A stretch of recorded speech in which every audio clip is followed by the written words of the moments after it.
The Tim Heale Podcasts. Ordinary people's extraordinary stories.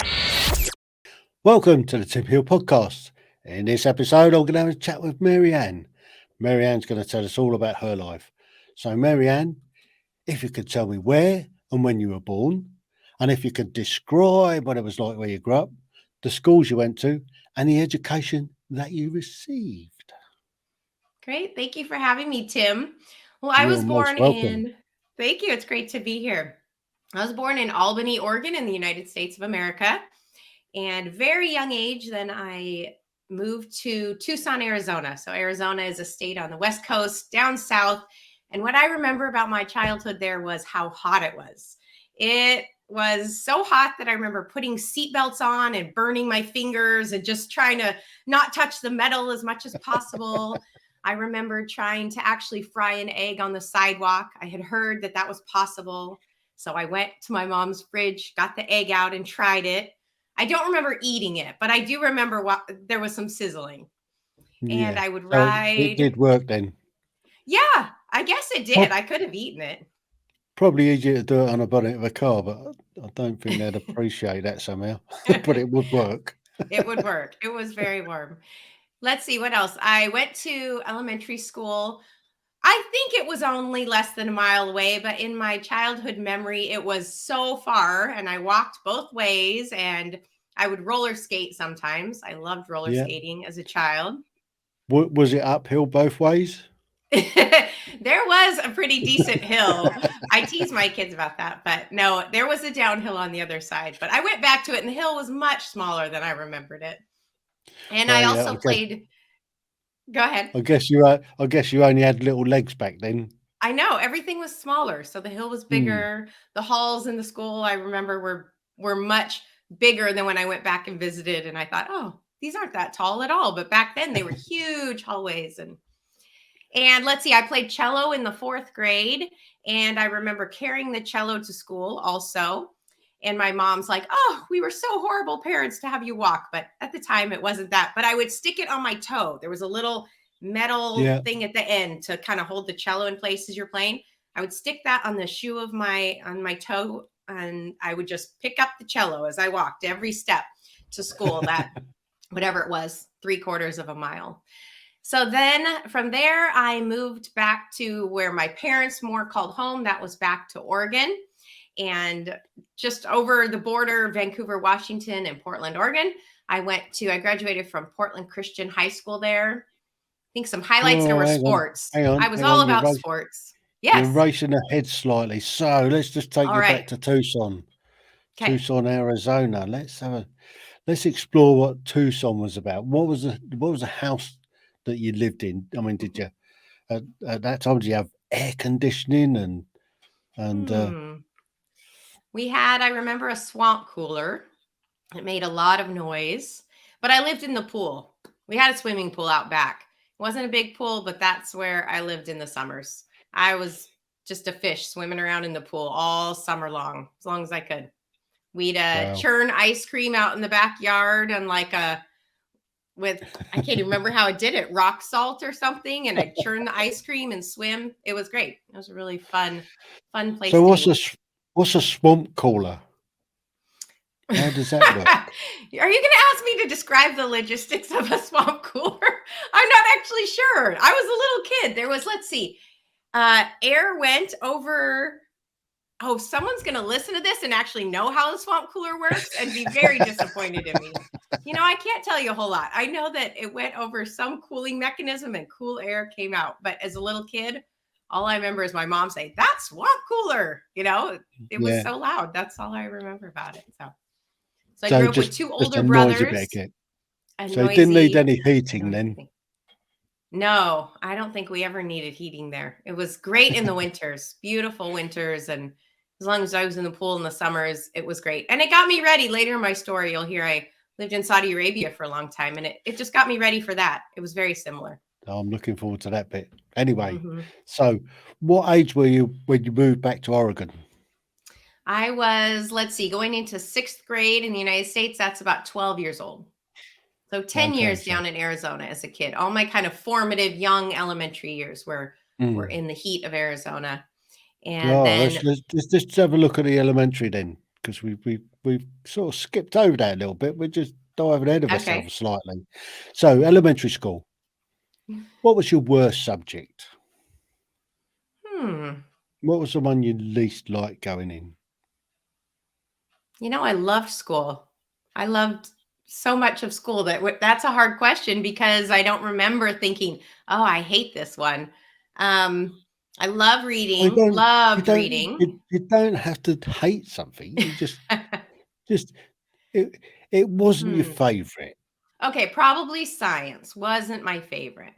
The experiment part of science I liked a lot, but not the later on, I suppose that wouldn't have been elementary, but the periodic tables and some things Yeah. of science were not my favorite bits.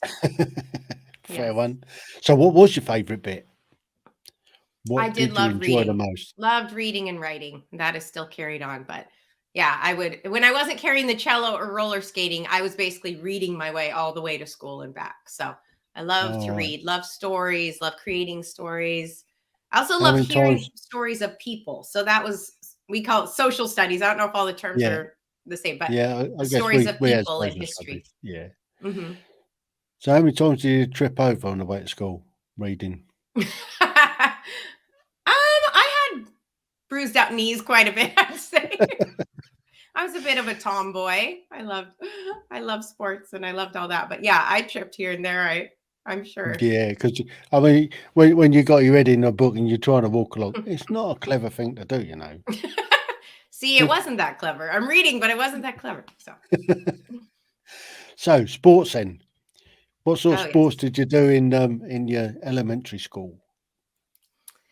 Well, at recess we played kickball, we played steal the bacon, and we played jump the creek. Were three of my favorites. So, kickball is a variation of American baseball, except you kick a ball and run around the bases. Steal the bacon is basically two teams line up on the side. There's a chalkboard eraser in the middle. Everyone has a number and they call, number three. And both people that are number three on each side run, try to grab the eraser and get it back to their side. That was one of my favorites. And And jump the did it creek. involve sort of some physical sort of argy-bargy to get it? I mean, did you I don't ever think it was supposed to get too physical. Once you tagged them, they had to drop it. But I love alright, that game. I loved running, so I could run and juke, and I loved that game.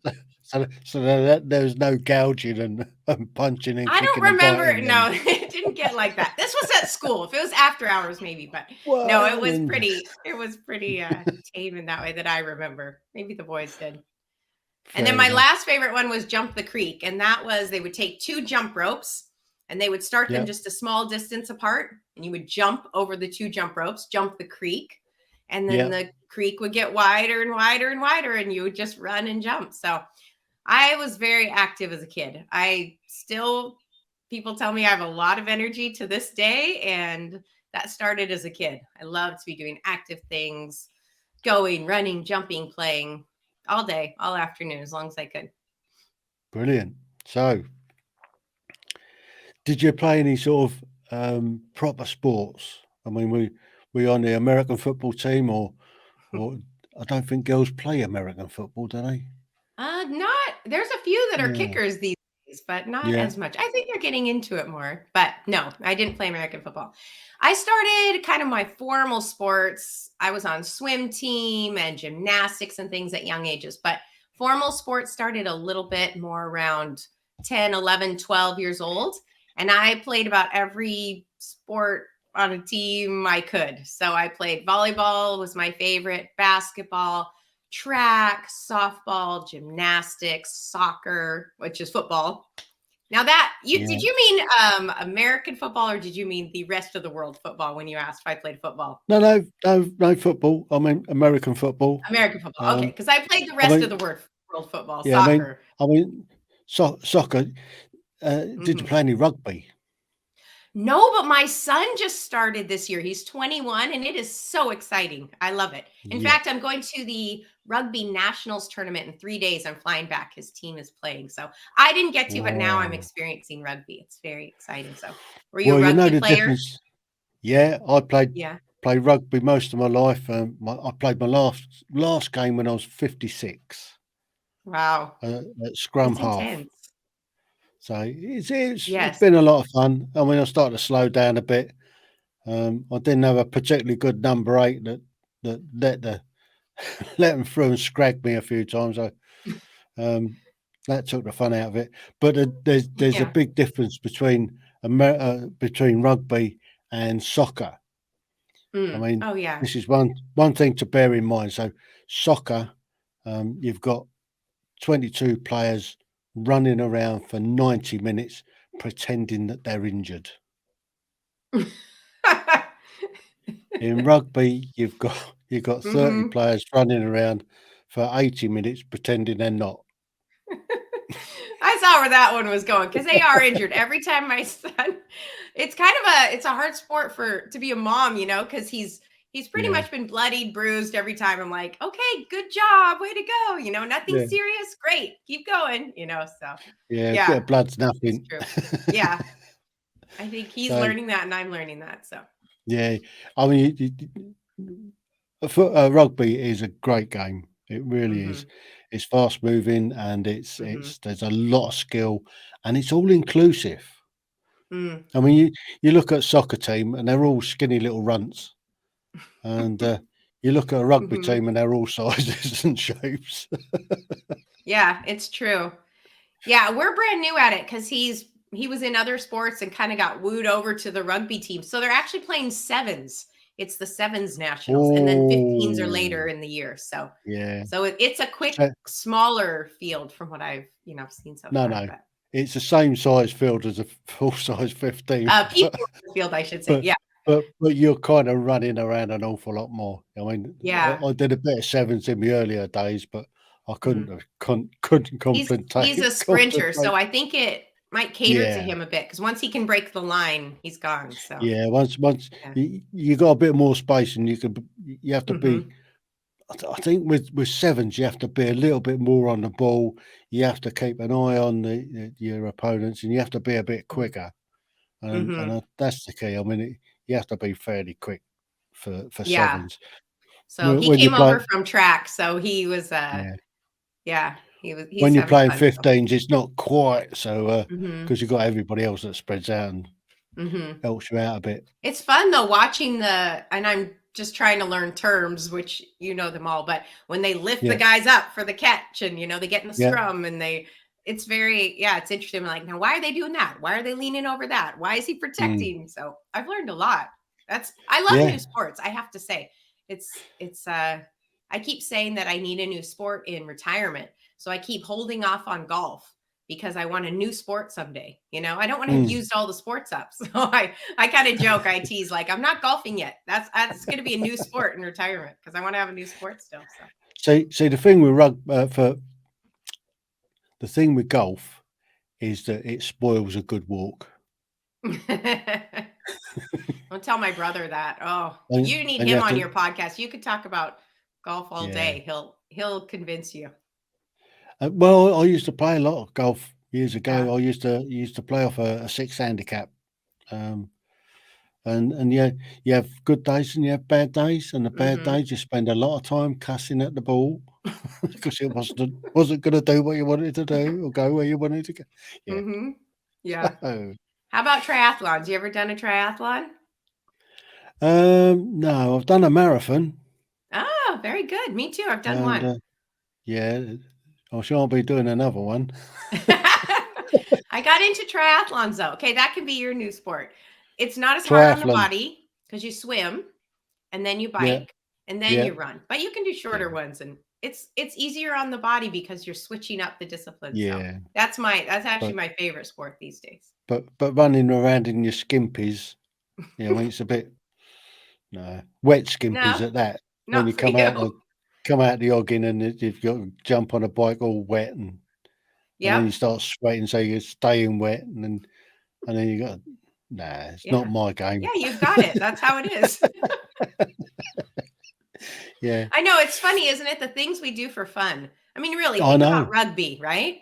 I mean, you're Yeah, getting bloodied and bruised, and I'm coming out muddy. of I'm all wet riding my bike. Like, why do we do these things for fun? But they are. There's something about the Oh yeah, challenge of life and trying something absolutely. that's difficult. And I don't know. Yeah. We love I it. mean, you could try rugby. I know. You Yes, you I you could. you, Well, you, we you did play a can little family rugby. That's as close as I've gotten. well, you can do touch rugby. I mean, touch rugby is Hmm. quite popular. Where you're not sort of steaming in and creaming people. You just have to grab a tag off of them, Yeah. or you touch them, and that's fun. Done. Hmm. We do a lot of that in the off season, or did. I don't. I Hmm. don't run around so much nowadays. I tend to jump on my motorbike and do something on that. It's more fun. Oh, on road or on trail? Um, I've actually got an adventure bike. I've got a Ducati Oh, 1200 Multistrada, and next month yeah. I'm off to the Adventure Bike Riders Festival in Warwickshire. So sleeping Very in a tent fun. for a couple of nights, that's going to be interesting. Yeah. Have you heard of the Trans-America Trail that's here in the United States? It goes from coast to coast and mostly off-road. That's a Yeah. that's one to check out if you haven't. But my husband did that about 10 days 2 years ago with a friend of his who did the whole thing. But it's all Mm, off-road adventure biking and stuff. So yeah. yeah, I, that I that can tend to be a stay trail on to the go road to. actually. Oh, do you? Yeah. Yeah, It's tough. It's tough to get off. it is. I mean, my Yeah. old carcass wouldn't take it. But a couple of years ago, I went down to, we went to France. We went down through France, across into Italy, went to the Ducati factory, came up over the Grossglockner, Mm, um, and we got to the péage bit on the Grossglockner, and it was closed because it just started snowing on the top. So we had to come all mm, the way back down again, go into the next valley, go through the mountain on the train, went to München, to Munich, went to the Hofbrauhaus a couple of mm. times, drinking the big steins of beer and And then having the back on old, the bike. and then back on the bike. Uh-oh. That Well, sounds like an adventure.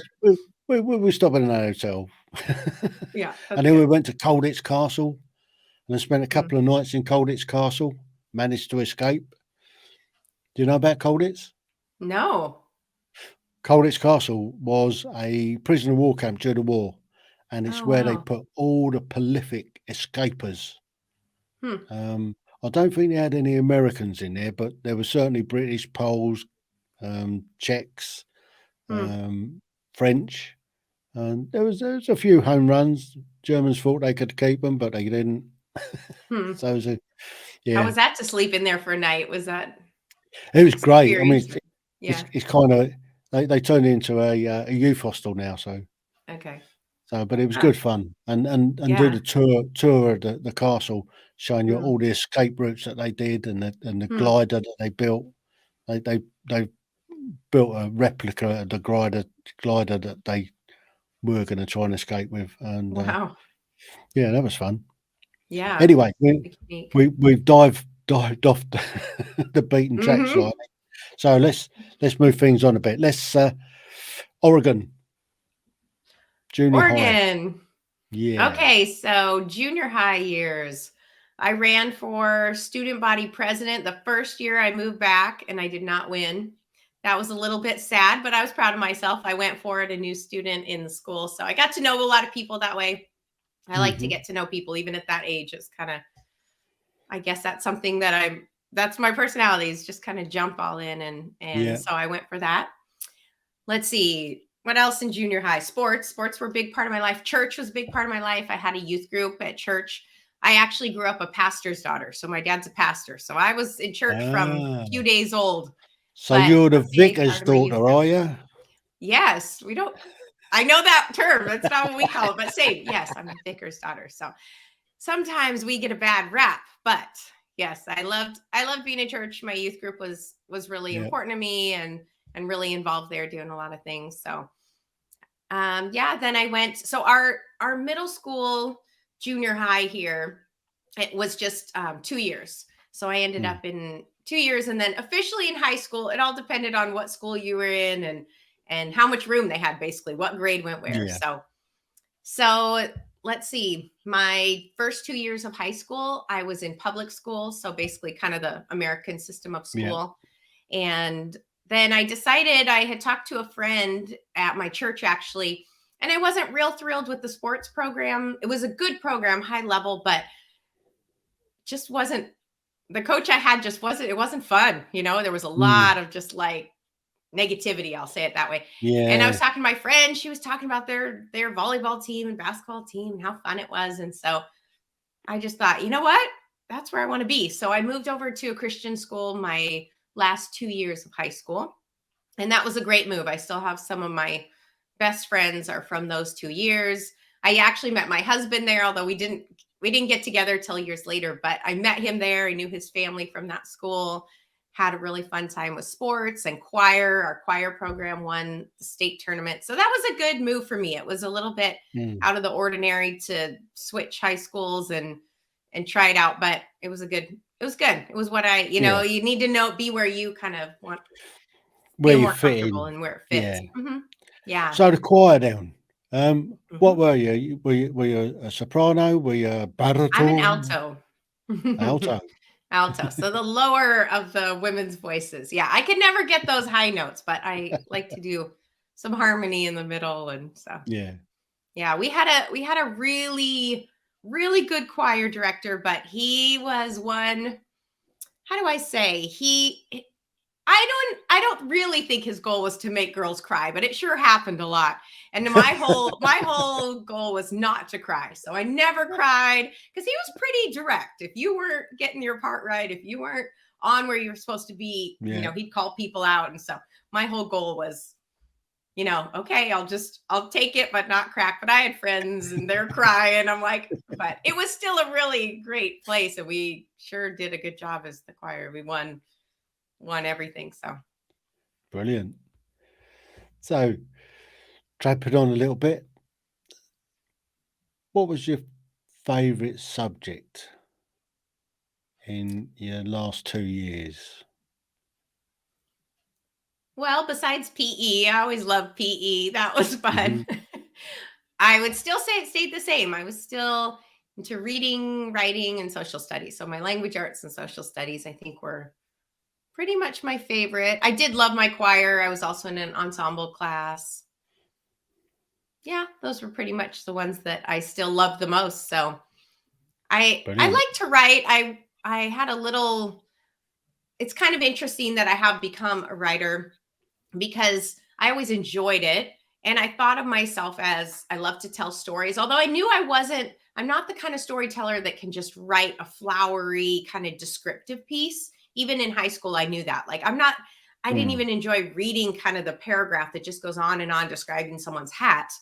But I love to write a storyline, but in a more practical way, I should say. So it was interesting. I even realized that as myself, but I won a little kind of top writers award my senior year. And so that started getting in my head, like that I enjoyed that. And that was something I could do. So graduation. Mm-hmm.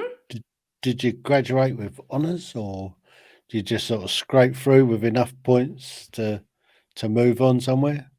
I scraped through with honors. I was in the honors program, but just barely made it with honors. So I wasn't like top of the class, but I definitely got good grades. I wasn't that kid who had to have everything perfect. I knew what to do to get pretty good grades and kept it there and was happy with that. So yeah, I did graduate with honors, but not top of the class there. Excuse me.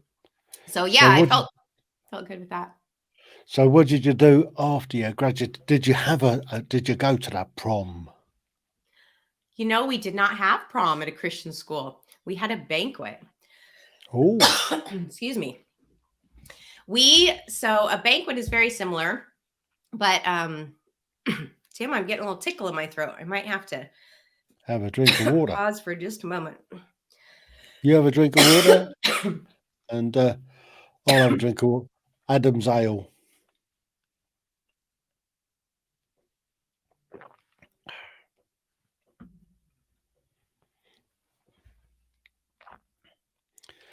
So just clearing the tickly throat.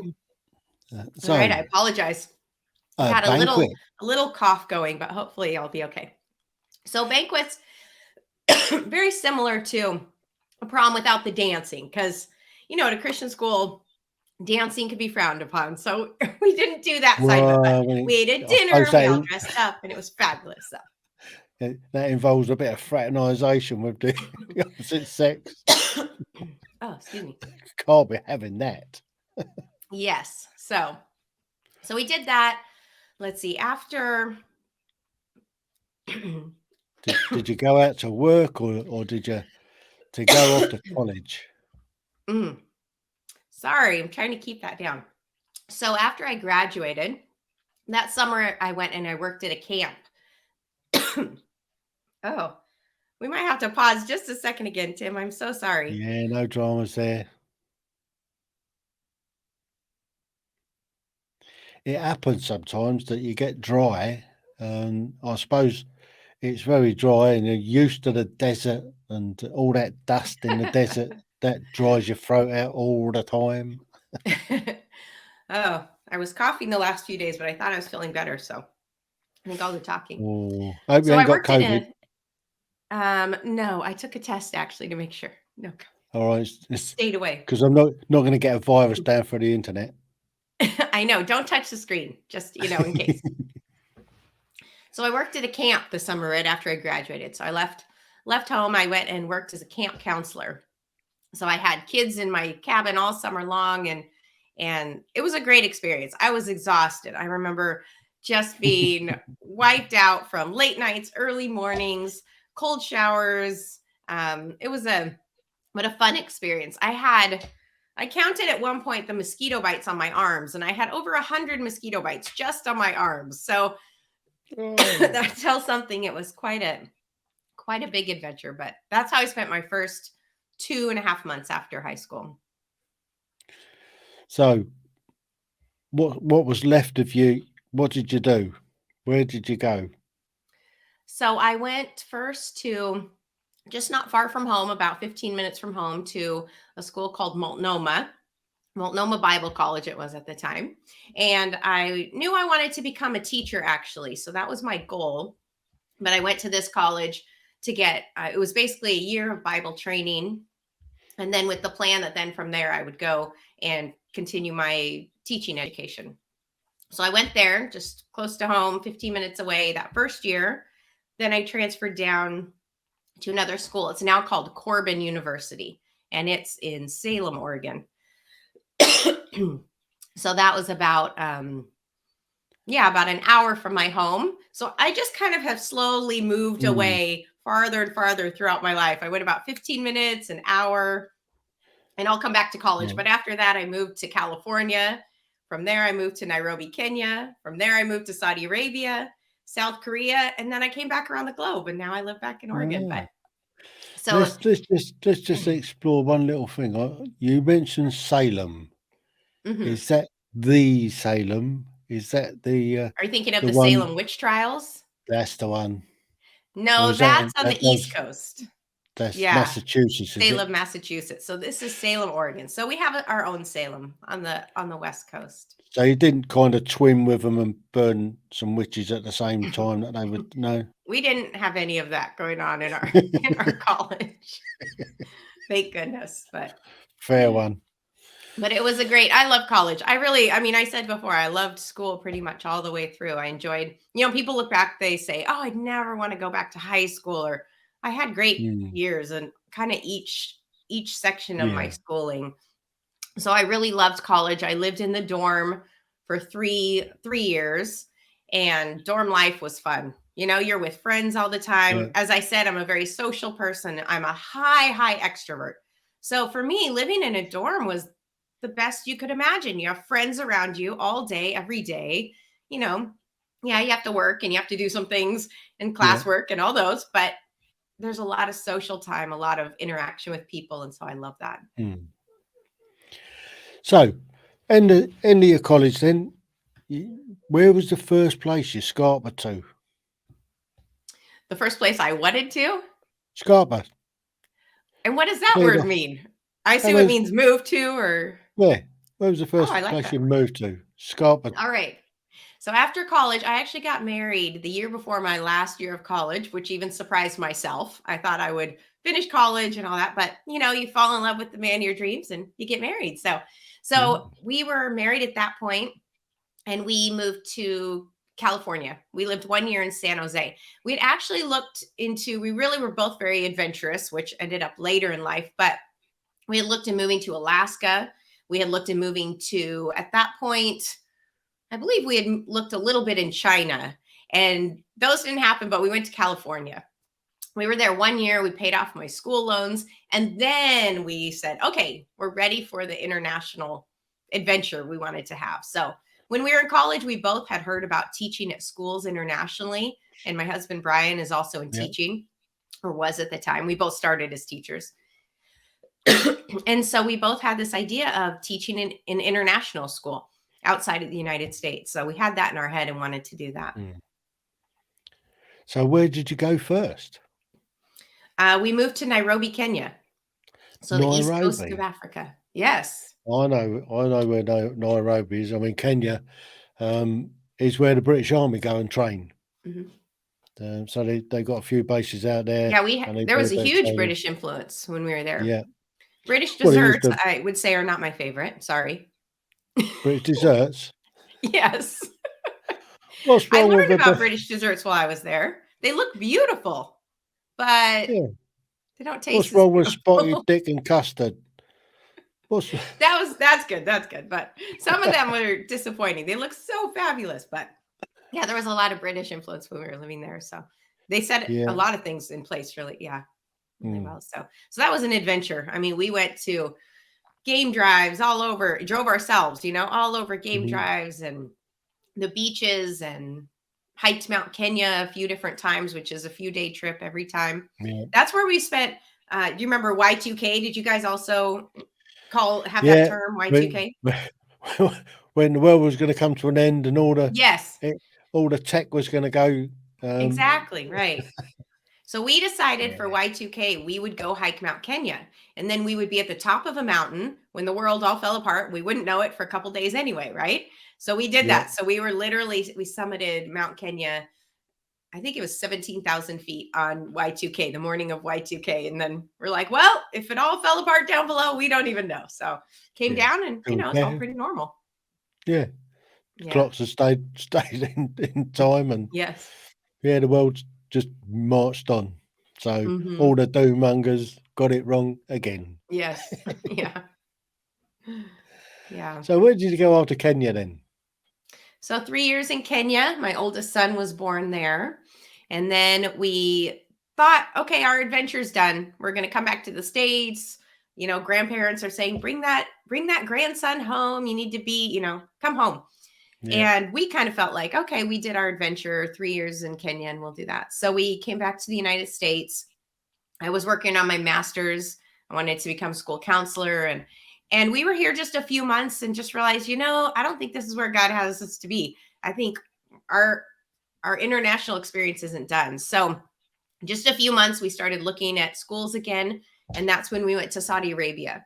So we worked for Aramco, which is an oil company there. And they basically have schools. So we went as teachers. Over time, I did become a school counselor there, and my husband got into the admin side and professional development.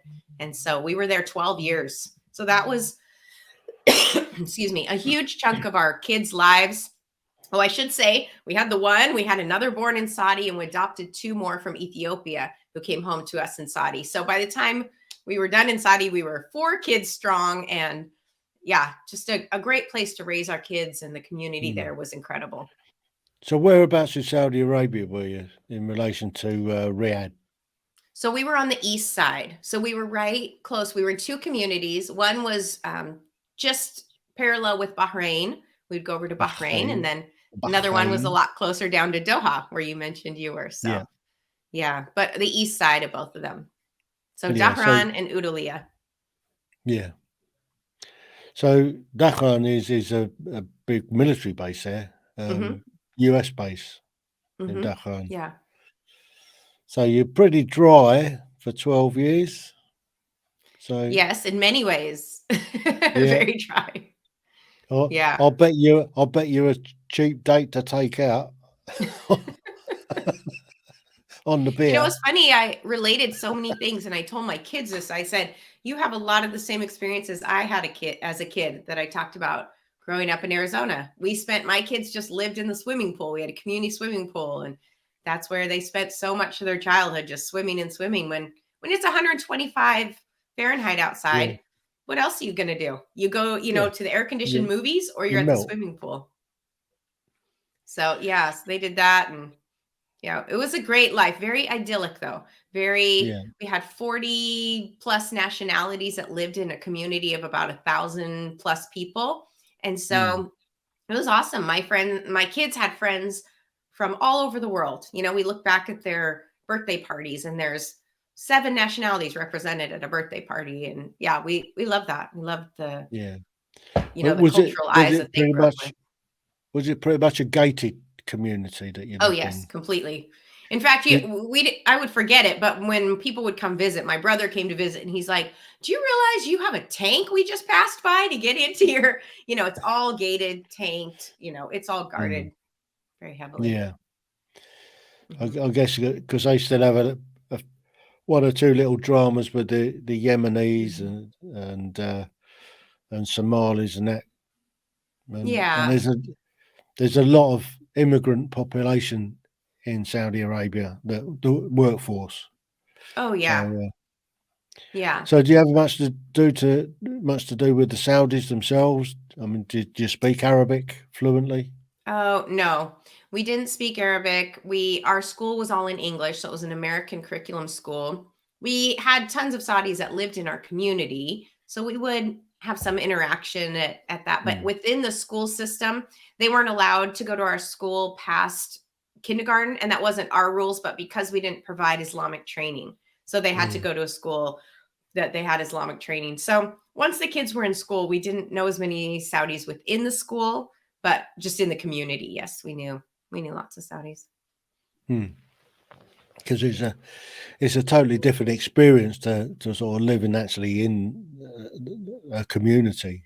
So Hmm. and it's Yeah, our pretty community itself was very international. Even the Saudis that agreed to live there, they knew they were choosing to live in an international community. mm, So it wasn't like we were living in a Saudi community outside. We would go in all the time and shop and eat and do things like that, but we didn't live in that environment. So we kind of were all making some concessions for each other, to live in yeah, that community. They had to make some concessions that we didn't wear abayas, the full yeah, robes or anything inside our communities. We exercised and lived kind yeah, of, and then our concessions, we did try to be more modest, yeah. than other places, I guess. But we were all agreeing that we were living there together and getting along. Mm. So, So 12 years in Saudi. That's, yes. that's quite a feat, and that's just working for the same oil company in the same school. Mhm. Yeah. Mm, Yeah, my husband did 2 different jobs there. He was in the school and administration, and then he went into professional development, helping the young oil engineers get training they needed, and that was a very interesting. He knew a lot of Saudi men then in that role. He really got to mm, know them, and we'd go spend more time with their families and things in that role. That was very fun. We had, some experiences going to just a couple pop out to a guy's camel farm, and of course, we need to drink fresh camel milk right out of the camel. And, yeah. it's actually very good, I would have to say. Another friend we went to, he had a chicken farm. And as we're leaving, he brings us a box inside 52 little chicks, baby chicks. And so we had baby chicks over Christmas break that the kids, were raising but they're very, very hospitable. They love kids. Yeah. So us having children, it's just a bond with people right away because their families are so important to them there in Saudi. So Mm. yeah, incredible. So I mean, incredible memories from that time. We loved it. yeah. Did you go to Riyadh at all, and did you Mhm. encounter any of the crown princes? I did not personally, but yes, we went to Riyadh. Jeddah was actually another one of my favorites, and I didn't have any royalty encounters. No, we had Mm. No, I'm trying to think of nothing really to share that's very interesting at all. So all that time, no royalty. So, where did you go after Saudi? So after Saudi, we decided to leave there because kids at our company would go to boarding school for high school. And we really didn't want to do that. We knew it had been a great experience for a lot of people, but for us, that was just something we wanted to be able to go to all our kids' games and to be a part. And so we decided to go ahead and move, and we moved to South Korea at that point. So we moved to another international school there in Seoul, and right on the busy strip of Itaewon, right in Seoul, South Korea. So we went from a community of just over 1,000 people, literally out in the middle of the desert of Saudi Arabia, Yeah. to the middle of Seoul, South Korea. And if you've ever seen pictures or been to Seoul, South Korea, you know it is just high rises and city as far as you can see. So Yeah. that was a very big change for our family to go from those two extremes. So, were you still in a sort of a international community, or did you manage to sort of live within the South Korean communities? Yeah. And In Korea, we lived right in apartments. So we lived in a 9th-story apartment. We weren't with other teachers or anything, just right in the community. And so some of the things we love there, I love the subway system. I mean, you can get anywhere exactly when they say you're going to get there, any part of town. That was incredible. And they're completely safe. So there weren't guns there. So even my kids, not the young ones, but the teens, they could go anywhere in town. And we knew they were, with friends and safe. And it was a very safe country. So the yeah, subways were great. I loved hiking. They have lots of hiking. They call them mountains, but they're kind of, compared to Oregon, kind of hills, but they sure don't zigzag up their hills. they go The straight. hiking trails are straight up. So it was fun. I would take the subway out to different hiking trails and just hike all day, and any kind of food you want there. Yeah, there was a lot of things very different than Saudi. Saudi, we had to make all our own fun. There wasn't a lot going. You had to go out in the desert and run up and down the jebels and have campfires, and with friends, we do all kinds of things. Seoul, there was so many things to do. We could have never done them all there. Did you go up to the was it 49th parallel? Did you go and see the I don't know that. What the is it? DMZ, what they call it? Oh, yeah, the DMZ.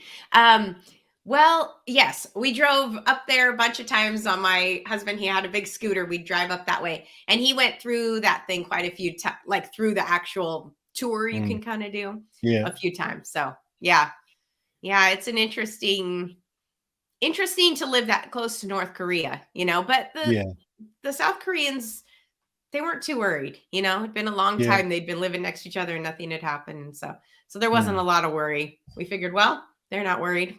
We won't be either. So no point in worrying about something you've got no control over. Yep, that's true.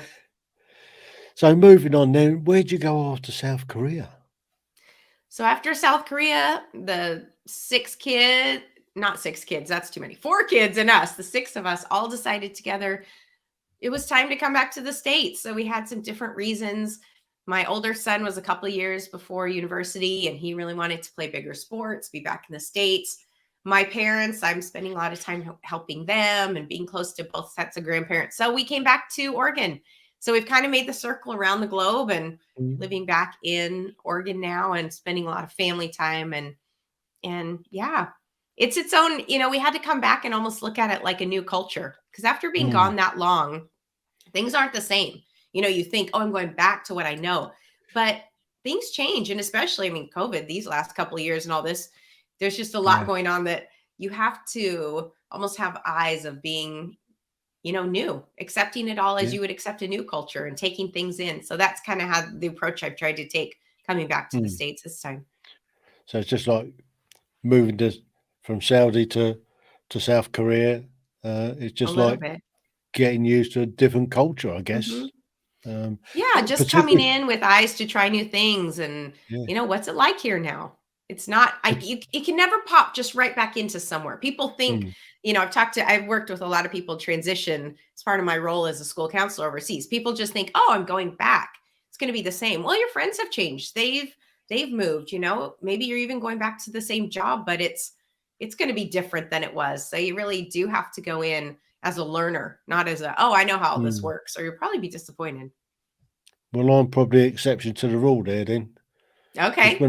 when I've been away on a 6-month tour of somewhere fairly hostile like Iraq or Afghanistan, and within 10 minutes of walking through the front door, once I've realised it was my house, because everything's changed inside, where she's done the redecorating, new kitchen, and within 10 minutes, it's like I hadn't been away. And, Except you don't know where your fridge is anymore, it sounds like. Well, yeah, I mean, kind of takes a bit of time getting used to where things are and walking into a door that was there that isn't. Yeah, I guess that's different if your home is the same home. I'm kind of thinking when a family relocates and then they kind of all come back in together. But that is kind of different. Mm-hmm. So, what did you do in COVID? What happened there? Well, my husband and I had left formal education. When we moved back to the States, we had this dream of starting a coaching company. So Adventurous Life Coaching, we started about a year before COVID. So that there's challenges with starting a business, right before a global pandemic. But in some ways, there's also, look at this online. You and I are talking, and so many things opened up that are possible. So working with people online, podcasts, we have our own as well. There's a lot that can happen. And so kind of got creative in that. COVID for me was a lot about family, kids. My dad has Alzheimer's. I'm spending a lot of time supporting him and my mom. So business, family, trying to kind of enjoy the relaxing. But as I said, I'm a very go person. So COVID for me was trying to find different ways to go. I got out on the trail, hiking a lot and things like that you could do. Tried to find what I could do. So you didn't break any rules then? I don't think too many, no. I'm guessing you may have broken a couple. Who, me? Do I look like No. a rule breaker? No. No, not I. Not much. But there you go. So bring us up to date. Up to date. These days, you can find my husband and I on our podcast is Your Adventurous Life Awaits. We do some similar things. We love to hear people's stories. So people that stepped out into something challenging, adventurous, what pushed them out of their comfort zone, and it's an encouragement to other people. I'm working on a new book, but it's not out yet. So I'll tell you about the one that came out last year. It's Your Adventurous Life Awaits, 7 Coordinates for Living a Purposeful Life of Adventure. And that's stories of us living overseas for those 18 years and how really being an adventurer in your everyday life, your daily life, it's a process and it's a mindset of stepping into certain things. And we said, what were the common themes of people we've met overseas and who've pushed themselves in challenging situations? What were the common things that they had to do, that they had to overcome? Coordinate 5 is embrace the awkward. So I'm sure you know this. When you are in a new situation, you have awkward moments that you really screw up culturally, or you put your foot in your mouth or do something you're like, oh, wow, that was not okay. But you have to embrace that. Otherwise, you just run back and hide and don't try anything new. So those 7 coordinates that really help people grow to be adventurers. So we compiled this into a book and to help people, encourage them to step out and try something new and push themselves and don't hold back out of fear. Too many people get held back by fear and they don't try new things. Absolutely. You don't go forward without making a few errors. That's the only way to learn. Make a few errors. Oh, that's... Or better still, learn from other people's mistakes. That would be better to do, but I don't know. Sometimes I seem to like my own, I guess. Yes. Yeah, top tip. Learn from other people's mistakes and don't make the same ones. That's true. Just make different ones and then you'll keep moving forward even faster. Yeah. And share those ones that you make so other people can learn from your mistakes. Yes, definitely. So can I tell people where they can get a free copy of our book? Absolutely. All right. If you go to www.youradventurouslifeawaits.com, you can get a free copy. I hope it encourages you. You just pay for the shipping and challenge you. What's your next adventure? How are you going to get out there? And so that's that's my goal for people. So Terrific. thank you. Thank you very much, Maryann. Thanks for having me, Tim. It was a great conversation. You're welcome. The Tim Heale Podcasts. Ordinary people's extraordinary stories.